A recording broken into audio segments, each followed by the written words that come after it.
We enter now October, this season of fear.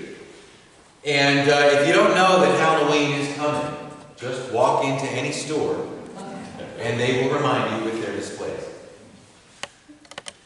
My defining memory of childhood Halloween was fear.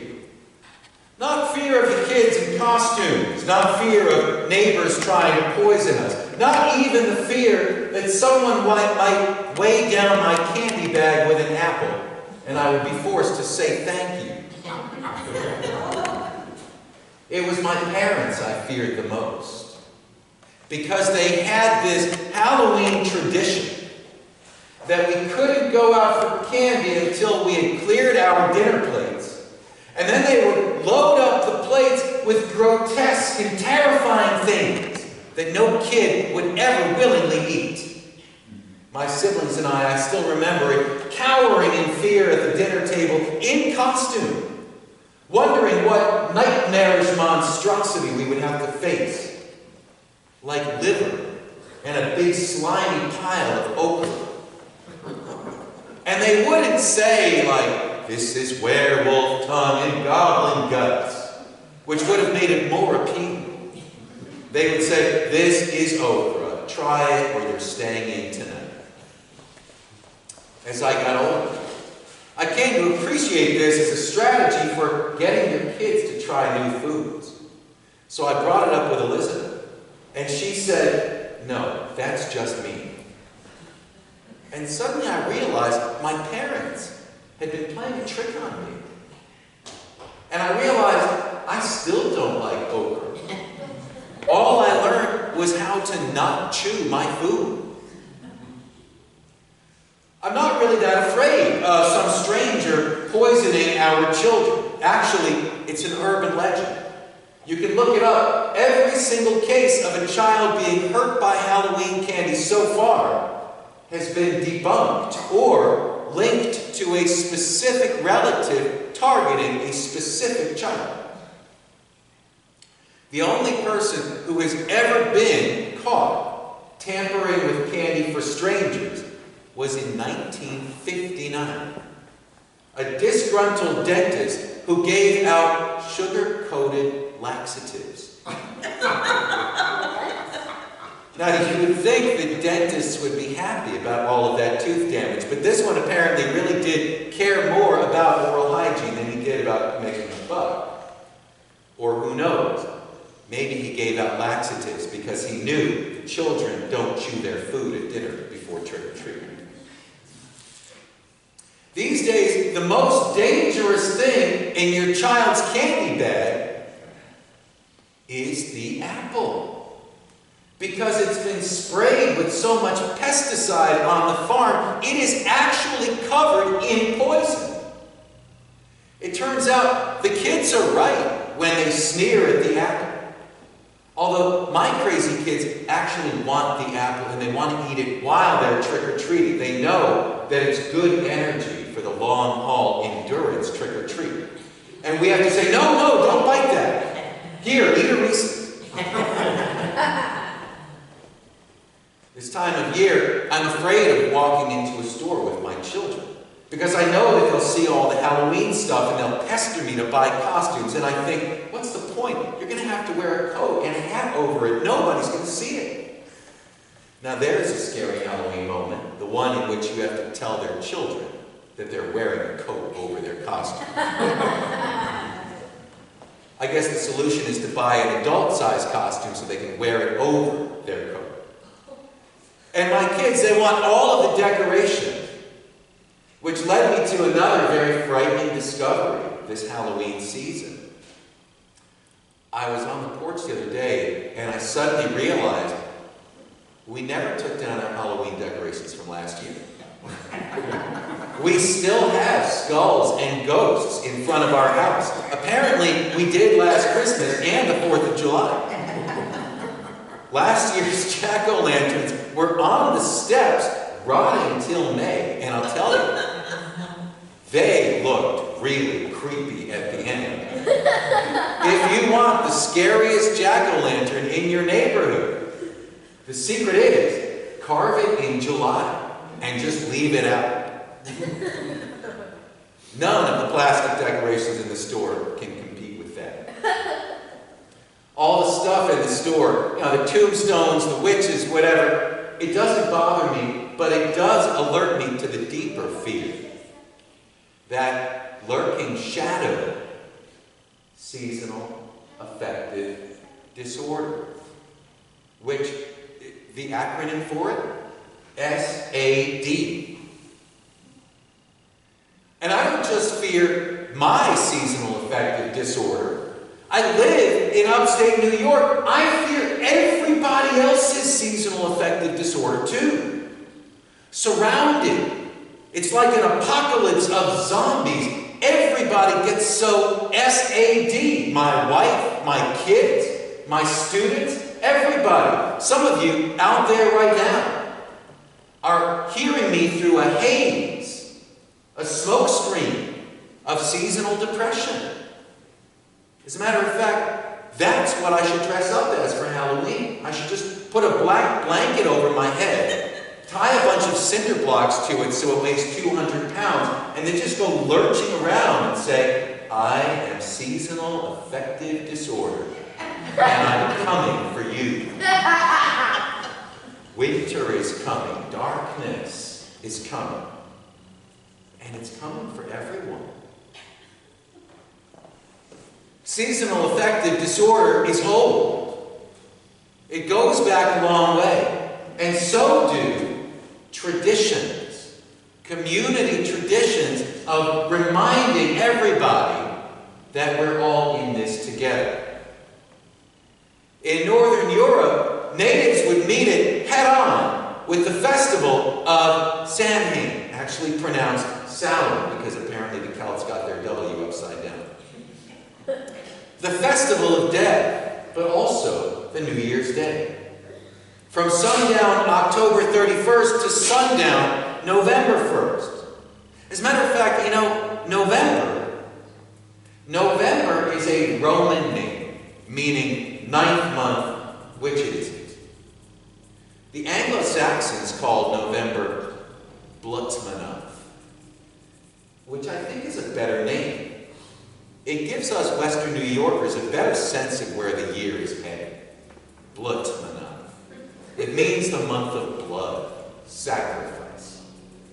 It was the time of the first frost when herd animals had to be brought in from the fields. And those that couldn't be fed for the winter were sacrificed for a big community barbecue. Eating from the same animal would remind everyone in the village of how connected they were, a sort of communion. And a sense of community would sustain people through the winter. The bones of the animals would be piled up and burned. It's from this bone fire that we get the word bonfire. And there would be two bonfires, and the animals chosen to survive the winter would be paraded between them as a sort of baptism of smoke to strengthen them. To strengthen them with the spirits of their own deceased animal relatives. People would jump over the fires for good luck. Jack jump over the candlestick. Seems to be a survival of this tradition. And then everyone would bring home a torch from the community fire. They would put out their household hearth fire and relight it from the bonfire. A death and rebirth, symbolizing that everyone's house fire was a sibling, a child of this same community fire. There was also the game of water, which we call bobbing for apples, which looks pretty silly and I've never done it. But symbolically, it was thrusting your face across that barrier between fire-lit life and cold, wet death. Crossing that barrier to see if you could return with a token from the other side. An apple, that ancient symbol of immortality. Then people would go home and eat, setting a place at the table for recently deceased relatives. And since the pumpkin had not been discovered yet, it's native to the Americas, Northern Europeans would carve a scary face into a turnip or a rutabaga to decorate their doorstep. This was an invitation for the spirits coming in from the leafless forests. Spirits who might knock on the door in the form of masked children asking for a treat. Trick-or-treat today is a commercial affair. Children buy costumes at Walmart, adults buy candy at Walmart. It's basically a way to give money to Walmart and candy to children. Personally, I live in the ghetto, so by Walmart I mean Dollar General.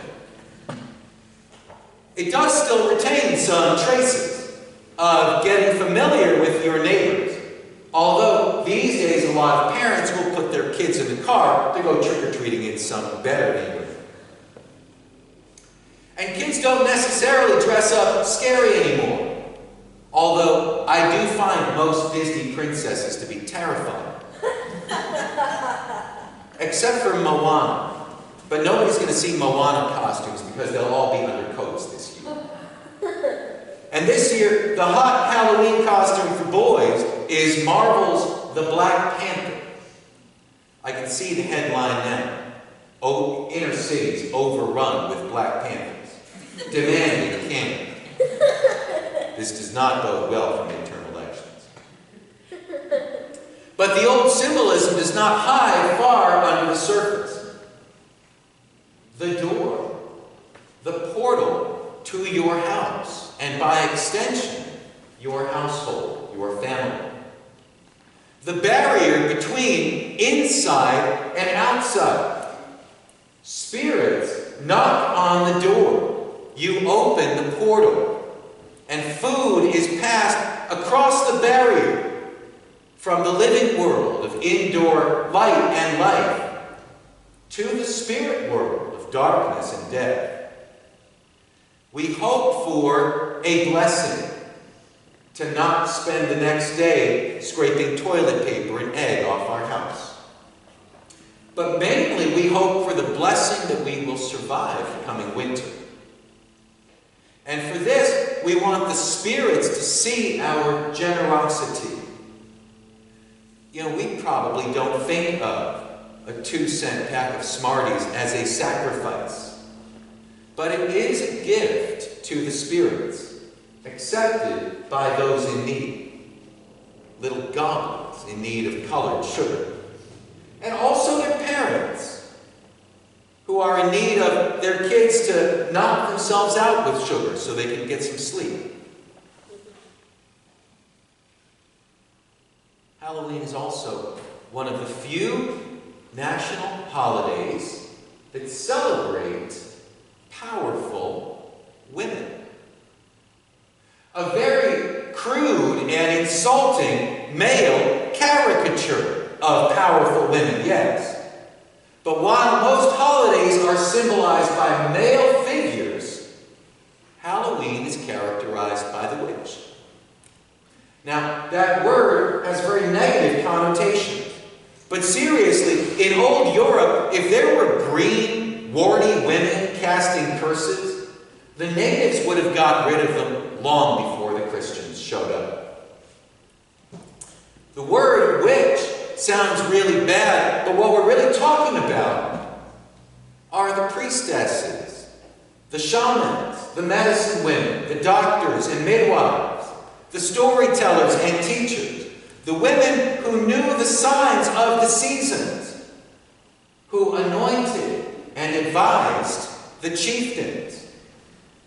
Yes, maybe the witch was a, quote, nasty woman, but in the Republican sense, meaning a woman who stands up for herself and who cares about women's health. They were demonized by the sexists and the fundamentalists of their day. And we have inherited that slander. We all saw it in cartoons from our earliest childhood. The witch as a symbol of anti-fertility, anti-life. The exact opposite of the real medicine women of old Europe. We're talking about people who had the courage to resist and defy the encroaching male order, even when it meant torture and death on a stake, martyrdom. And their protest was powerful. We know it because 1,200 years ago, the Western Christian Church actually moved All Saints' Day from May to the 1st of October. To the 1st of November. Because even after Britain was Christianized, they still couldn't stop people from doing their old witchcraft on the Day of the Dead. So the festival was largely left to continue as before. It was just rebranded with a new name. The Eve of Hallows, Halloween. But we don't decorate for All Saints' Day by hanging pictures of St. Irenaeus and St. Martin in the streets. The symbol is still the woman who defied the patriarchy. And look what we've done to her. Green and gruesome. Shame on us all. But look again at all of those witch masks. She's still smiling. In Mexican culture, November 1st is the Dia de Muertos, the Day of the Dead. A time when people leave gifts on altars called ofrendas, with pictures of their deceased relatives surrounded by flowers and candles. On the following day, they'll visit graves, clean them, and decorate them with marigolds and paper skeletons, light incense, and give gifts of bread. These gifts are a sign that deceased relatives are still important and are still part of the family. The unseen members, whose words still echo in our heads as we face our difficult decisions. The dead who remind us where we come from, give us that orientation in tradition that informs where we're going, even when they serve as an example of what we don't want to be. In Mexico, as in Northern Europe, there is a belief that on this special night, the veil between the living and the dead is at its thinnest. Thin enough for contact, even for fellowship with those who've passed on before us. Some religious traditions teach that life and death are opposites, diametrically opposed. You're all one or all the other. And after death, you go as far from the earth as you can get, to the sky or some other dimension from which there is no return. In some religions, death is a sweet release, a chariot to carry you home, away from the stink and the itches and the appetites of life. But biologically speaking, and in some other religious traditions, the whole life-death thing is a spectrum. We are living and dying all of the time. From our first breath, oxygen is poisonous. It does destroy everything it touches. Our bodies are constantly dying and also regenerating. While we sit in this room, our old skin is flaking off into the air, and new skin is growing in its place. I, for one, am mostly dead when I wake up in the morning. Then a cup of coffee and a hot shower bring me to life. And then I gradually fade out until it's time to turn out the lights and bury myself in blankets and wander off to the shadowy realm of dreams, to be reborn again the next day. And if someday I lie down in the forest and never get up, there will not be less life in the world. Life goes on, it just changes forms. My life energy will live on in the trees and grasses that grow on that spot, and in the animals that eat there. Unfortunately, I think it's now illegal to lie down and die under a tree. But what are they going to do? Arrest me? In modern life, we try to segregate death, banish it, wall it off, incarcerate it, where we won't have to see it. This is a very recent development in our culture. Our ancestors knew death. They saw it. And it did not hold the same fear for them as it does for us. They could not hide from death. So what could they do? Live with death. Laugh with death. Dance with death. Party with death. And what better time to do it than at the beginning of winter, when even the mighty sun seems to be dying. In old European tradition, Samhain is the time when the veil between the flesh world and the spirit world is at its thinnest. In modern religion, it is also the time when the thin veneer between pagan custom and Christian branding is at its thinnest. We can see the native roots so clearly, it's the Christian overlay that gets a little bit blurry. And in modern America, this is the time of year when the mythical separation of church and state is the thinnest. Ironically, because the old native European traditions are considered primitive and superstitious and childish, they are allowed out in the open, in the public sphere. Public school children don't spend April decorating the school with crosses. But they do spend October decorating the halls of public schools with symbols of old paganism. Jack-o'-lanterns and black cats and witches. You know what? Our tax dollars pay for that orange and black construction paper to put religious symbols in our public school. I better not say that in front of the camera. Because I actually think it's kind of fun. So that children can celebrate the survival of religious traditions that Christians tried and failed to stamp out in Europe. Halloween is a victory of our native roots. And not just European pagans, but also native South Americans and Africans and others who have parallel tribal customs. It's a time when all of us can remember that the gloomy, Puritan fundamentalists of America could never overcome the old native affirmations of life and traditions of overcoming the fear of death.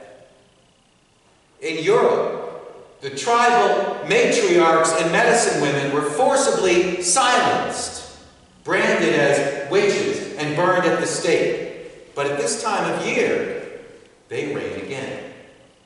We celebrate them, even if we don't know them, even if they've been represented as green and evil, and they live on, victorious. For centuries, any woman who was known for wisdom and authority, and especially for knowledge about women's health, could be arrested by Christians, tortured, and executed.